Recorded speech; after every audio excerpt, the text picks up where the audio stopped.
রাজবাড়ী জেলার গোয়ালনদ উপজেলার দৌলদিয়া ঘাটে ফেরিতে ওঠার সময় পদ্মা নদীতে যাত্রীবাহী বাস সৌহার্দ্য পরিবহন ডুবে যাওয়ার ঘটনায় উদ্ধার করা কুষ্টিয়ার 4 জনের মরদেহের মধ্যে 3 জনের দাফন সম্পূর্ণ।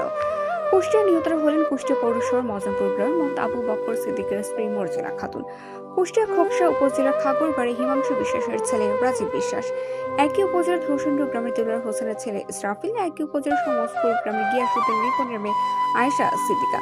নিহতদের বাড়িতে কান্নায় ভেঙে পড়েছেন স্বজনরা। ইতিমধ্যে শতযুগের নিজ গ্রামের মর্জিনার দাফন সম্পূর্ণ হয়েছে।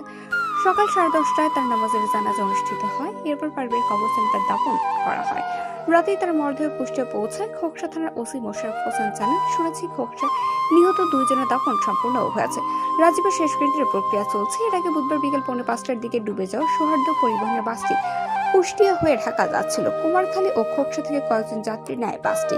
ডুবে যাওয়ার সময় বাসে প্রায় 40 থেকে 45 জনের মতো যাত্রী ছিল বলে জানা যায়।